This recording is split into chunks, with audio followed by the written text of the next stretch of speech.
எல்லாருக்கும் வணக்கம். முன்னாடியெல்லாம் ஊழல் பண்ணால் என்ன பண்ணுவாங்க? ஒன்று அரெஸ்ட் பண்ணுவாங்க, விசாரணை பண்ணுவாங்க. இப்படி தான் நம்ம பார்த்துருக்கோம். ஆனால் இப்போல்லாம் அப்படியா இருக்குது அப்படின்னா, அப்படிலாம் இல்லை. நீங்கள் எவ்வளோ தப்பு செஞ்சாலும், எவ்வளோ முறைகேடு பண்ணாலும், எவ்வளோ ஊழல் பண்ணாலும் உங்களை காப்பாற்றக்கூடிய ஒரு இடமா பிஜேபி இருக்குது அப்படின்னு சொல்லி நான் சொல்லலை. இந்தியன் எக்ஸ்பிரஸ் சொல்லுது.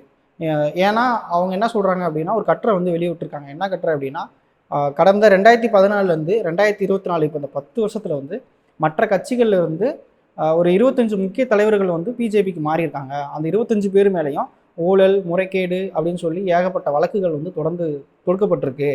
இதில் குறிப்பாக அந்த 25 பேரில் 3 பேர் மேலே வழக்கே முடிச்சு வைக்கப்பட்டிருக்கு. மீதி 22 பேர் மேலே என்ன நிலைமைனே தெரில, என்ன நிலவரம்னே தெரில. அந்த கேஸை பற்றி எதுவுமே அவங்க வாயை திறக்கல, அதெல்லாம் நிறுத்தி வைக்கப்பட்டிருக்கு அப்படின்னு சொல்லி ஒரு கட்டுரையை வெளியிட்டிருக்காங்க. அதை பற்றி தான் இப்போ நம்ம பார்க்க போகிறோம். பிரஃபுல் பட்டேல் இவர் காங்கிரஸ் கட்சியில் இருந்தார். இப்போ 2023 பிஜேபிக்கு மாறினதுக்கப்புறம் அவர் மேலே ஒரு ஊழல் முறைகேடு வழக்கு இருந்தது. என்ன அப்படின்னா, 111 விமானம் வாங்கினதா ஊழல் முறைகேடு இருந்தது. இடி ரைட்லாம் பண்ணாங்க. அதை இப்போது அந்த கேஸ் என்ன ஆச்சுன்னே தெரியல, அதை நிறுத்தி வைக்கப்பட்டிருக்கு. அந்த கேஸை பற்றி எதுவுமே தெரியல. ஹிமந்த் பிஸ்வ சர்மா இவர் காங்கிரஸ் கட்சியில் இருந்தார். காங்கிரஸ் கட்சியிலேருந்து 2015 பிஜேபிக்கு மாறினார். இவர் மேலே என்ன முறைகேடு வழக்கு இருக்குது அப்படின்னா, சிட் ஃபண்டு முறைகேடு, அதாவது அந்த சிட் ஃபண்டில் முறைகேடு செஞ்சதா இவர் மேலே வழக்கு தொடர்ந்தப்பட்டிருக்கு.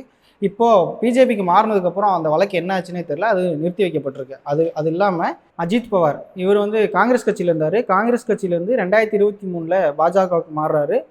அதுக்கு முன்னாடி கூட்டுறவு வங்கியில் முறைகேடு பண்ணதா, பண மோசடியில் ஈடுபட்டதுனால இடி ரைடுக்கு உள்ளாக்குனார். இப்போ அந்த கேஸ் என்னாச்சுன்னே தெரியல, அது அப்படியே நிலுவையில் இருக்குது அப்படின்னு சொல்கிறாங்க.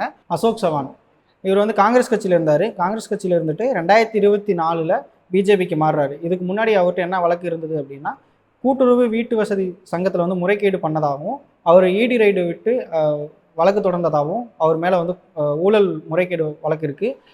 இந்த வழக்கு என்னாச்சு அப்படிங்கிறது இப்போ வரைக்குமே தெரியல. இப்போ இந்த மாதிரி பட்டியல் போயிட்டு இருக்குது. ரெண்டாவது பாஜக ஊழலை ஒழிப்போம் அப்படின்னு சொல்லி பொது மேடைகளையும் சரி, தேர்தல் பிரச்சாரங்களையும் சரி, மோடி அவர்களும் அண்ணாமலை அவர்களும் தொடர்ந்து பிரச்சாரம் பண்ணிகிட்டே வராங்க. ஆனால் மற்ற கட்சிகள்லேருந்து ஊழல் பண்ணவங்கள தன் கட்சிகளை இணைச்சிக்கிட்டு இவர் எப்படி ஊழலை ஒழிப்பார் அப்படின்னு எதிர்கட்சிகள் குற்றம் சாட்டிகிட்டு இருக்காங்க. அது மட்டும் இல்லாமல் ஊழல் பண்ணவங்கள தன் கட்சியில் சேர்த்துட்டு அவர் எப்படி ஊழலை ஒழிப்பார் அப்படிங்கிறது இப்போ வரைக்கும் யாருக்குமே தெரியல.